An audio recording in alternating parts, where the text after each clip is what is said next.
नमस्कार दोस्तों। कहते हैं ना, उसके घर देर है अंधेर नहीं। आखिरकार इतनी धनहानि, इतनी आत्महत्याओं और इतने परिवारों के बिखर जाने के बाद सरकार को होश आया। हम बात कर रहे हैं सालों से चलती आ रही और लाखों करोड़ों लोगों का पैसा लूटने वाली online gaming company Dream11, MPL और रमी जैसे प्लेटफॉर्म्स की, जिस पर हाल ही में सरकार ने कानून बनाया, promotion and regulation of online gaming act 2025। Online money games जो कि आज समाज में बड़ा चिंता का विषय बना है।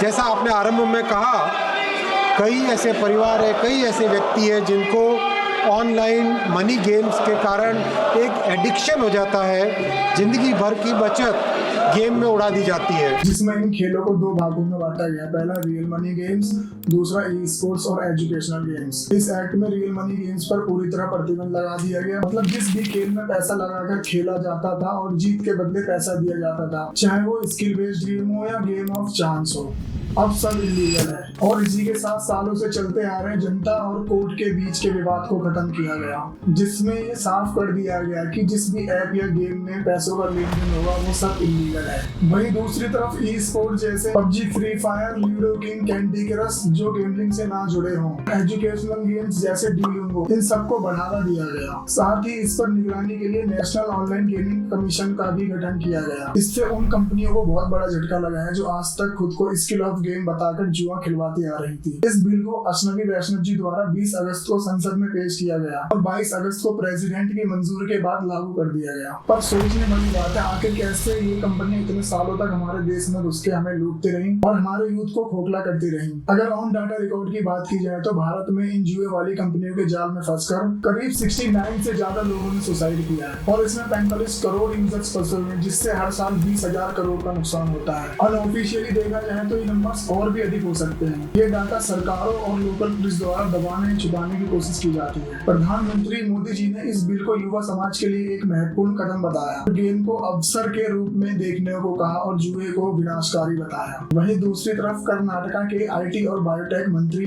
प्रियंक खड़गे ने इसकी आलोचना की और इस डिसीजन की जल्दबाजी पर सवाल उठाए। और भारत की सबसे बड़ी गैम्बलिंग ऐप ड्रीम11 के सीईओ हर्ष जैन ने कहा कि इससे हमारा 95% का रेवेन्यू रातों रात खत्म हो गया। And now we're going to work on the future. But yes, 95% of our group's revenue, even though we had FanCode, Dream Set Go, Dream Cricket, Dream Money, which we had launched a few months ago, 95% of the group revenue and basically 100% of the profit was coming from Dream11's current business model. But this doesn't mean Dream11 is dead. It means our business model is dead. वहीं A23 rummy जैसी दो और कंपनियों ने भारत के अलग अलग राज्यों में याचिकाएं डाली हैं, जिसकी सुनवाई अब स्टेट कोर्ट नहीं सुप्रीम कोर्ट करेगा। सुप्रीम कोर्ट ने केंद्र सरकार की बात मानते हुए कहा है कि सभी याचिकाओं की सुनवाई एक साथ होगी ताकि एक जैसा फैसला आ सके। वहीं ऑनलाइन गेमिंग एसोसिएशन ने होम मिनिस्टर अमित शाह को लेटर भेजा और इस ब्लैंकेट बैन को हटाने की मांग की, पर इस पर अभी तक उन्होंने कोई जवाब नहीं दिया है। गेमिंग कंपनियों की अश्विनी वैष्णव जी के साथ हाल ही में हुई बातचीत में उन्होंने कंपनियों से कहा है कि जरूरत पड़ने पर इस एक्ट में चेंजेस किए जा सकते हैं और यूजर्स का पैसा सेफ रखने को कहा। और आम जनता की बात करें तो कुछ यूजर्स इससे सहमत हैं और कुछ को अपना पैसा फंसा होने की चिंता है। और यहाँ सवाल ये उठता है कि सरकार आखिर क्यों इतने सालों तक हाथ पर हाथ धरे बैठी रही। क्या इस इंडस्ट्री में इतना पैसा था कि आज तक ये सरकारें खुश थी, या सरकार इतने सालों तक संविधान के लूप होल में फंसी रही, जिसकी वजह से आज तक ये कंपनियां खुद को स्किल ऑफ गेम बोलकर बसती रही। देखिए, वैसे तो ये मुद्दा काफी बड़ा है और सदियों से हमारे समाज में किसी न किसी रूप में चलता ही आ रहा है। ये वीडियो काफी बड़ी होने वाली है और काफी सच्चाई से पर्दा उठाने वाली है, जिसे आज तक हमारी सरकारों और समाज ने छुपाने की कोशिश की। इस वीडियो को दो पार्ट में बनाया है, जिसमें पहले में हम जुए के पूरे इतिहास को गहराई से समझेंगे और दूसरे में इसके प्रेजेंट और फ्यूचर की बात करेंगे। देखिए, अगर बात की जाए जुए के इतिहास की तो आदि मानव काल से ही देखा जा सकता है कि उस समय भी लोग जानवरों की हड्डियों और पत्थरों से पासे बनाते थे और खेलते थे, जिसके सबूत हमें मेसोपोटामिया, मिस्र और भारत की सिंधु घाटी सभ्यता की खुदाइयों में मिले हैं। और महाभारत में भी युधिष्ठिर और दुर्योधन का जुआ युद्ध का कारण बना था, जिसे आज हम लूडो और पच्चीसी के रूप में खेलते हैं। अगर बात की जाए प्राचीन काल की 500 ईसा पूर्व से लेकर 500 ईस्वी तक की, तो ग्रीस में जुए को डिवाइन लक यानी कि देवी या देवता का आशीर्वाद आशीर्वाद माना जाता था। इसे सैनिकों से लेके आम जनता तक सभी खेलते थे। उस समय रोम की जनता भी डाइस और हॉर्स रेसिंग पर दाव लगाती थी। राजा महाराजाओं को ये खेल इतना पसंद था कि अक्सर प्रतिबंध होने के बाद भी वे खेलते थे। फिर 500 ईस्वी से 1500 ईस्वी के बीच ताश तत्वों की शुरुआत चीन के तान साम्राज्य में 9वीं शताब्दी में हुई, जिसे वहाँ एजी गी कहा जाता था। चीन से ये खेल सिल्क रूट और व्यापार के रास्ते भारत और इस्लामिक दुनिया में पहुंचा और मुगलों को भी ये खेल काफी पसंद आया। उसी समय अरब के देशों में भी कैमल रेसिंग, हॉर्स रेसिंग ये सब बहुत आम थी और 12 से 13वीं शताब्दी आते आते पत्तों का ये खेल चीन से होते हुए यूरोप पहुंचा। वहाँ चर्च और राज्यों ने इस पर प्रतिबंध भी लगाया, पर फिर भी राजा महाराजाओं और आम जनता में ये खेल बहुत आम हुआ और जगह जगह खेला जाता रहा। पर इससे ये तो पता चलता है कि इंसानों का ये लालच काफी पुराना है और इसमें कोई डाउट नहीं है कि समाज ने शुरू से इन खेलों को बुराई की नजरों से देखा है, पर फिर भी इससे बच नहीं पाया। फिर बात की जाए 1500 ईस्वी से 1900 ईस्वी तक की, जहां राजाओं और सरकारों को अब तक ये दिख चुका था कि ये खेल उनके लिए कमाई का सबसे अच्छा जरिया है। और इसी सोच के साथ 1638 में इटली के वेनाइस सिटी में पहला कसिनो खोला गया, जिसे उस समय रिडिक्टो कहा जाता था। और इसके बाद 17वीं सदी में इंग्लैंड, फ्रांस और नीदरलैंड ने सरकारी लॉटरी शुरू करी। अमेरिका ने भी लॉटरी से चर्च और हार्डवेयर येल जैसी यूनिवर्सिटी तक बनाई और इसी के साथ ब्रिटेन और यूरोप में हॉर्स रेसिंग सबसे बड़ा गेमलिंग बिजनेस बना। फिर इसी के तरह व्यापार के साथ साथ यह खेल देश विदेशों में भी फैलने लगे। अब बात आती है अपने भारत की, तो जैसे कि मैंने आपको पहले बताया कि चौपड़ और पासा यहाँ के मूल खेल तो थे ही। अगर मोटा मोटी भी कहा जाए तो भारत में जुए की परंपरा कम से कम 4 साल पुरानी तो है ही। आज के टाइम पर किसने सोचा हो कि आगे चलकर ये सब कितने बड़े पैमाने पर देखने को मिलेगा। वैसे तो भारत में भी ड्रीम 11 ही एक अकेली ऐसी कंपनी है जो बाकी गेमिंग सेक्टर का 90% शेयर रखती है। ये आंकड़े 4 साल पुराने 2021 के, क्योंकि इसके बाद कोई ऑफिशियली डाटा सामने नहीं आया, या कह सकते हैं कि छुपाया गया, क्योंकि $8 मिलियन का मतलब है कि आप चाहे तो हाल ही में हुए नरेंद्र मोदी स्टेडियम में आईपीएल जीतने वाली आरसीबी टीम को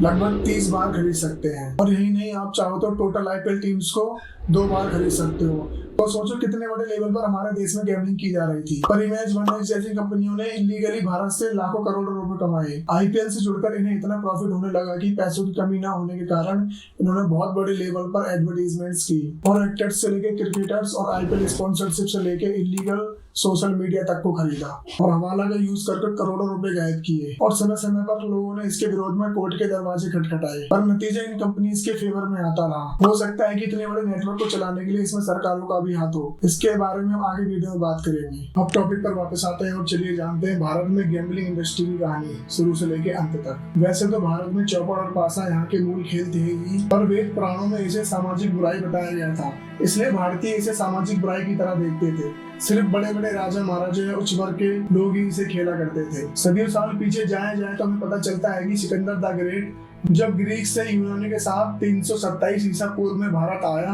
तब ग्रीक में जुए और पासा खेलने की गहरी परंपरा थी। और जैसा कि आमतौर पर होता ही है कि उनके साथ उनकी कुछ सांस्कृतिक आदतें भी आई। इसी के बाद भारतीय इन खेलों को जुए की तरह देखने लगे थे। विदेशी व्यापारियों और सेनाओं ने गेमिंग कल्चर को मजबूत किया और सिकंदर की मृत्यु के बाद डाइस गेम और बोर्ड गेम्स भी बनाए गए। फिर ताश जैसी गेम 9वीं-10वीं सदी में चीन से भारत आए। तब तक भारतीयों की ये सोच पक्की हो चुकी थी कि ये खेल सिर्फ मनोरंजन ही नहीं बल्कि शर्त और पैसा कमाने का भी जरिया है। और फिर इसके बाद मुगल काल में भी भारत में मुगल शासक और कुछ अमीरजादे पैसे या सोने की बाजियां खेलते थे। इस समय भी अमीरों के यहाँ इसे शान समझा जाता था और आम जनता में इसे सामाजिक बुराई ही समझा जाता था। अगर बात करें अंग्रेजों से पहले समय की, तो उस समय तक मेले और त्योहारों में ताश, कबड्डी, सट्टाबाजी आम हो चुकी थी। सराय और बाजारों में जगह जगह जुए के अड्डे बन चुके थे। उस समय पर इस पर कोई कानून न होने के कारण ये सब बहुत खुलेआम होता था, जिसकी वजह से इन जगहों पर लड़ाई, छीना झपटी, चोरी चकारी ये सब आम हो चुकी थी। गरीब लोग उधार लेके खेलते थे और कर्ज में डूब जाते थे, जिसकी वजह से उन्हें कभी कभी अपना घर, खेत, गहने वगैरह धनी सेठों के यहाँ गिरवी रखने पड़ जाते थे। इससे अमीरों को बहुत फायदा होता था और ये लोग जुए को बढ़ावा देते थे। इसके बाद समय आता है 1800 ईस्वी का, यानी कि ब्रिटिश काल का। यहाँ से जुए की दुनिया को नया मोड़ मिला। जब ब्रिटिश भारत आए तो उन्होंने देखा कि यहाँ लोग जमींदारों के कर्जे से डूबे हैं और टैक्स तक नहीं दे पाते थे और इस क्षेत्र में शुरू से ही काफी पैसा था। फिर यह उन्हें टैक्स के रूप में पैसा कमाने का सबसे अच्छा जरिया दिखा और इसे अपने कब्जे में लेने के लिए अंग्रेजों ने इस पर पहला कानून बनाया 25 जैन 1867 को, द पब्लिक गैम्बलिंग एक्ट 1867। इस कानून के तहत किसी भी गैम्बलिंग हाउस को चलाना या उसमें खेलना इलीगल बना दिया गया। पर इस एक्ट में एक अपवाद रखा गया कि जहां एक तरफ इस एक्ट में किसी भी जानवर का यूज करके खेलना, जैसे हाथी ऊंट की रेस, मुर्गों की लड़ाई या भालू बंदर का खेल करा के या उसमें पैसे लगाकर खेलना, तो इसे अपराध माना जाएगा। वहीं दूसरी तरफ अपनी हॉर्स रेसिंग गेम को स्टील ऑफ ड्रीम्स बताकर लीगल किया गया, क्योंकि 1847 में ही इंडिया में रॉयल कलकत्ता टर्फ जैसे क्लब्स बनाए जा चुके थे, जो आज भी एशिया का सबसे पुराना हॉर्स रेसिंग क्लब है, जहां आज भी हॉर्स रेसिंग होती है, क्योंकि उस समय पर इंटरनेशनली भी हॉर्स रेसिंग में बड़े बड़े दाव लगते थे। और अंग्रेजों के इस कानून के बाद भी जुए पर पाबंदी सिर्फ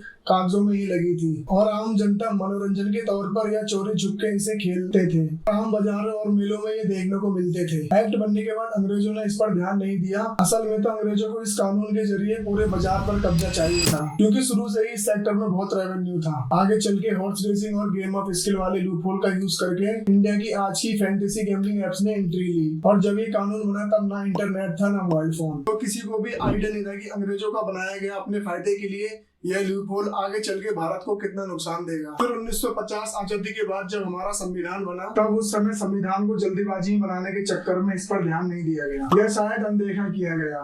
संविधान के अनुच्छेद 246 में राज्य सूची की एंट्री 34 और 62 में स्टेट में इसकी निगरानी और टैक्स लेने की जिम्मेदारी दी गई, जिसके बाद राज्य ने इसका खूब फायदा उठाया, जिस पर आगे वीडियो में बात करेंगे। अगर बात की जाए आधुनिक भारत में जुए की शुरुआत की, तो अंडरवर्ल्ड का मटका सट्टा कैसे भूल सकते हैं। आपने कभी आसपास अपने दोस्तों के मुंह से गाजियाबाद, दिसावर, नंबर जोड़ी जैसे नाम सुने होंगे, या आज के समय पर इसका ऑनलाइन वर्जन जरूर देखा होगा, जैसे सट्टामटका.com, सट्टाकिंग.com जैसी वेबसाइट्स। ये आज भी खुलेआम इंडिया में ऑनलाइन और ऑफलाइन चलती है और किसी को नहीं पता कि इसे कौन और कहां से ऑपरेट कर रहा है। इसकी जड़ें वैसे तो भारत में 1940 से 1950 के बीच ही फैल चुकी थी, जब अमेरिका से आने वाले कॉटन रेट्स पर जुआ लगाया जाता था कि ये ऊपर जाएगा या नीचे, या लास्ट डिजिट पर भी पैसा लगाया जाता था। बॉम्बे में कॉटन टेक्सटाइल होने की वजह से काफी संख्या में अलग अलग राज्यों के मजदूर रहते थे, जो इसमें छोटे से छोटे 10-20 रुपए से भी जुआ लगा सकते थे और कॉटन रेट्स में कोई घपलेबाजी भी नहीं हो सकती थी, जिसकी वजह से ये बहुत पॉपुलर हो गया था। पर 1961 में अमेरिका से रेट आना बंद हो गए। फिर वहां से शुरुआत हुई अंडरवर्ल्ड और मटका गैम्बलिंग की। शुरुआत में इसे ताश की गड्डी में से रैंडम नंबर्स निकाल के उसे मिट्टी के घड़े में डालकर पूछा जाता था कि कौन सा नंबर निकलेगा, और इसी से हार जीत का फैसला होता था। फिर इसी में एक नाम निकल कर आता है रतन खत्री, जो एक सिंधी बिजनेसमैन था। उसने इस इंडस्ट्री में 1960 से लेकर 1990 तक राज किया, जिसे सट्टा किंग भी कहा जाता था, जिसकी नेचुरल डेथ मुंबई में ही 88 साल की उम्र में 2020 में हुई। उसने मटका गैम्बलिंग को एक सिस्टम में जोड़ा, जैसे fixed rule, centralise system, return slip, fix pay out ratio, daily timing, distribution network, record keeping. इसके बाद ये इंडस्ट्री सड़क के ठेले से उठकर करोड़ों की इंडस्ट्री बन गई। इसी वजह से रतन खत्री को सट्टा किंग कहा जाता था। इसके बाद हजारों लोग इससे जुड़ने लगे। इसी में एक और नाम निकल कर आता है कल्याणी भगत का, जिनका कल्याण मटका काफी फेमस था। वहाँ के मजदूर, मिल वर्कर, छोटे दुकानदार सब इसमें किसी न किसी तरह से पैसे लगाते थे और जल्दी पैसा कमाने की चाह में मजदूर वर्ग अपनी दिहाड़ी का बहुत बड़ा हिस्सा इसमें गवा देते थे और इसे एक इन्वेस्टमेंट की तरह देखते थे। इसके बाद ये इंडस्ट्री महीने का करोड़ों का टर्नओवर करने लगी। इसी वजह से 70-80 के दशक में मटका गैम्बलिंग मुंबई की सबसे बड़ी पैरेलल इकोनॉमी बनी, जिसका मंथली टर्नओवर 500 करोड़ के आसपास हो गया। बाद में इसके लिंक दिल्ली, यूपी, गुजरात, राजस्थान और मध्य प्रदेश तक फैले। साथ ही दुबई और पाकिस्तान से हवाले का पैसा भी आता जाता रहा और इसमें कई नेता और पुलिस ने सिक्योरिटी मनी के नाम पर इनका साथ दिया और कई प्रोड्यूसर्स और एक्टर ने भी इसमें पैसे इन्वेस्ट किए। मटका गैम्बलिंग ने दाऊद इब्राहिम और अरुण गवाली जैसे लोगों को पैसा और ताकत दोनों दी, जिससे हमारे देश की अर्थव्यवस्था पर खतरा आया, जिसका अंजाम हमें 1993 के ब्लास्ट में देखने को मिला। इस पर कभी डिटेल वीडियो में बात करेंगे। पर जहां एक तरफ आजादी से पहले ही ऑफलाइन बाजार में जुए की कोई कमी नहीं थी, वहीं इसके साथ साथ आज की फैंटेसी ऑनलाइन गेम्स की भी नींव रखी जा रही थी। 1930 से 1955 तक न्यूज़पेपर और मैगजीन में गेम्बलिंग टाइप कॉम्पिटिशंस आते थे, जिन्हें प्राइज कॉम्पिटिशंस कहा जाता था। इसमें क्रॉसवर्ड्स, पजल्स, मिसिंग वर्ड्स जैसे कॉन्टेस्ट आते थे, जहां लोग पोस्ट कार्ड और एंट्री फीस के साथ अपने आंसर्स बेचते थे, जिसका एंट्री प्राइस कम से कम 1 रुपया होता था। उस समय 1 रुपए की कीमत का अंदाजा इससे लगाया जा सकता है कि तब मजदूरी 2 से 3 रुपए थी। फिर भी लोग कमाई का आधा हिस्सा इसमें लगाते थे। फिर अखबारों ने ज्यादा पैसे कमाने के लालच में अनलिमिटेड एंट्रीज अलाउड की और लोग लालच में एक से ज्यादा एंट्री भेजते थे कि बाई चांस उनका नंबर आ जाए। ज्यादा एंट्री होने के कारण विनर को रैंडम ड्रॉ से चुना जाता था और बदले में कैश या कुछ इनाम दिया जाता था। इसलिए कॉन्टेस्ट गेम ऑफ स्किल होने के बावजूद भी गेम ऑफ लक नाटक वाली गैम्बलिंग की तरह दिखने लगे थे। आजादी के बाद लोगों के बीच कैश प्राइज और जैकपॉट टाइप कॉन्टेस्ट इतने पॉपुलर हो गए कि न्यूज़पेपर और मैगजीन्स के लिए यह सबसे बड़ा रेवेन्यू मॉडल बन गया। हर महीने लाखों एंट्रीज आने लगी थी। अगर बात की जाए सरकार की, तो क्या सरकार ने इस पर कोई कदम नहीं उठाया? इसका जवाब हमें प्राइस कंपटीशन एक्ट 1955 में मिलता है। इस एक्ट में किसी भी तरह के लक या चांस वाले गेम को बैन किया गया जिनका रिजल्ट लक पर डिपेंड करता हो। इसमें इनाम की राशि को एक महीने में 1000 रुपए रखा गया, यानी कि चाहे एक दिन में एक गेम खिलवाओ या हर हफ्ते एक गेम। इनाम की राशि 1000 से ज्यादा ऊपर होते ही उसे इलीगल माना जाएगा, चाहे लिमिट एक गेम में पार हो जाए या 4 गेम में। और एक कॉन्टेस्ट या एक गेम में 2000 लोगों को ही एंट्री की परमिशन दी गई। इसे बड़े पैमाने पर फैलने से रोकने के लिए ये एक्ट बनाया गया था। ये एक्ट खासकर एजुकेशनल गेम्स जैसे पजल, मैथमेटिकल और वर्ड्स गेम्स के लिए बनाया गया, ताकि इन गेम्स को कोई गैम्बलिंग के लिए यूज ना कर पाए। पर मटका सट्टा जैसी इंडस्ट्री का इसमें कोई नाम नहीं था, क्योंकि वो 1961 के बाद असल वजूद में आया। या कह सकते हैं कि इस बैन के बाद ही अखबारों से निकलकर मटका सट्टा के रूप में गली बाजारों में शुरू हो गया। पर यहाँ भी सरकार से एक गलती हो गई, जिस वजह से इसे उस समय भी ब्लैंकेट बैन बोला गया, क्योंकि उसमें न्यूज़पेपर में चल रही गेम ऑफ स्किल को गेम ऑफ चांस बताकर बैन किया गया। सरकार चाहती तो उन अखबारों और मैगजीन को भी बैन कर सकती थी। इसी वजह से लोगों को बहुत कंफ्यूजन रही कि कौन सी स्किल ऑफ गेम है और कौन सी गेम ऑफ चांस। किसी भी एक्ट में क्लियर ना होने की वजह से केस बाय केस स्टडी होती रही इन गेम्स के ऊपर। इसके बाद 1967 में ही निचली अदालतों से होते हुए एक महत्वपूर्ण केस सामने आता है, जिसे इन फैंटेसी गेम्स के लिए भारत में सबसे अच्छा एंट्री पॉइंट माना जाता है। ये केस था case Satyanarayana versus state of Andhra Pradesh. उन पर गैम्बलिंग एक्ट लगाया गया था क्योंकि वो रमी क्लब चलाते थे, जिस पर वह यह कह के बच गई कि 1867 एक्ट के मुताबिक रमी एक गेम ऑफ स्किल है। और 22 नवंबर 1967 को सुप्रीम कोर्ट का फैसला उनके हित में आया। इसके बाद भारत में आने वाली गेमिंग एप्स ने इस फैसले का सही से इस्तेमाल किया, और इसके बाद से लेकर आज तक कोर्ट में जो भी केसेस आए उसमें ये खुद को गेम ऑफ स्किल बता के बचते आए, जिसके बारे में हम आगे बात करेंगे। इस केस के बाद यह वायरस भारत में जगह जगह फैलने लगा और इसमें भारी कंपनीज और इन्वेस्टर्स ने अपने पैर पसारे। इसके बाद 1967 में केरला में CPIM की 7 पार्टियों के साथ गठबंधन की सरकार बनी। उस समय सेंट्रल और केरला के रिश्ते अच्छे नहीं थे और ना वहाँ की फाइनेंशियल कंडीशन अच्छी थी। तो कह सकते हैं कि केरला सरकार ने या कुछ भारी ताकतों ने बॉम्बे में मटका सट्टा को देखते हुए केरला की स्टेट पावर का गलत यूज किया और केरला में राज्य सरकार द्वारा पहला लॉटरी सिस्टम शुरू किया गया। आपको 1967 के केरला के हालात देखने चाहिए कि केरला कैसे उस समय नक्सलवाद में फंसा हुआ था, जिससे आपको आइडिया होगा कि केरला में ही क्यों सबसे पहले लॉटरी सिस्टम शुरू किया गया होगा। इसके लिए आपको नीतीश राजपूत की नक्सल पर यह वीडियो जरूर देखनी चाहिए। फिर केरला में इसे सक्सेसफुल होते देख दूसरे राज्यों ने भी इसे अपनाया, जैसे पंजाब में 1969, महाराष्ट्र में 1970 और सिक्किम वेस्ट बंगाल में 1970 और 1977 में लॉटरी शुरू की गई। कहते हैं कि इसके बाद इस इंडस्ट्री का रेवेन्यू सरकारों की नजरों में आने लगा और ये वो दौर आ चुका था जहां सरकारें खुद इस वायरस को कमाई के जरिए के रूप में देख रही थी। पर इससे ये बात तो साफ होती है कि जल्दीबाजी में बनाए गए हमारे संविधान में आज भी समय से पहले कुछ बदलाव होना जरूरी है, जिससे आगे इतने बड़े पैमाने पर कोई फायदा ना उठा पाए, जिसकी वजह से हम अंग्रेजों के जाने के बाद भी आज तक किसी न किसी तरह से फंसे हुए हैं। फिर चाहे इंडिया में एजुकेशन सिस्टम की बात की जाए या फिर PM से लेके CM तक की एजुकेशन क्राइटेरिया की बात की जाए, जहां बिना पढ़े लिखे नेता भी इतनी बड़ी पोस्ट पर बैठा दिए जाते हैं। इसके बाद साल 1992 में गोवा में सबसे ज्यादा इंटरनेशनल टूरिज्म को देखते हुए सरकार ने लाइसेंसिंग सिस्टम से सिर्फ कुछ 5 स्टार होटल्स को ही कसिनो मशीन्स दी, जो देखा जा सकता है कि सीधा सीधा गैम्बलिंग से जुड़ी हुई थी, जिसकी संख्या बाद में स्टेट एक्ट में बदलाव करके बढ़ा दी गई और इस एक्ट को डबल एंड डू में भी लागू किया गया, पर यह वहाँ ज्यादा चली नहीं। फिर हॉर्स रेसिंग गेम तो पहले से ही चल रहे थे, पर आजादी के बाद से ही लोगों ने इस पर काफी सवाल उठाए और मद्रास, आंध्र प्रदेश और कर्नाटका जैसे कई हाई कोर्ट्स में इसका फैसला रेसिंग क्लब्स के पक्ष में ही आता रहा। पर 1996 में तमिलनाडु के एक केस में सुप्रीम कोर्ट ने भी इसे गेम ऑफ स्किल ही बताया। इसी तरह राज्य सरकारों और प्राइवेट कंपनीज ने अंग्रेजों वाले एक्ट 1867 में गेम ऑफ स्किल वाले अपवाद और 1950 में इसका नियंत्रण स्टेट गवर्नमेंट के अधीन दिए जाने का सही यूज किया और इसे एक लूप होल बनाया, जो आगे भी आज की गैम्बलिंग गेम्स के हर केस में चलता आया। फिर 1990 के बाद भारत में केबल टीवी और सैटेलाइट टीवी का जमाना आया। इससे पहले सिर्फ दूरदर्शन हुआ करता था और 1991 में भारत की अर्थव्यवस्था को ग्लोबली खोला गया, जिसकी वजह से स्टार टीवी, सोनी टीवी, जी टीवी जैसे कई चैनल्स आए। इससे लोगों के घर में 24/7 एंटरटेनमेंट पहुंचा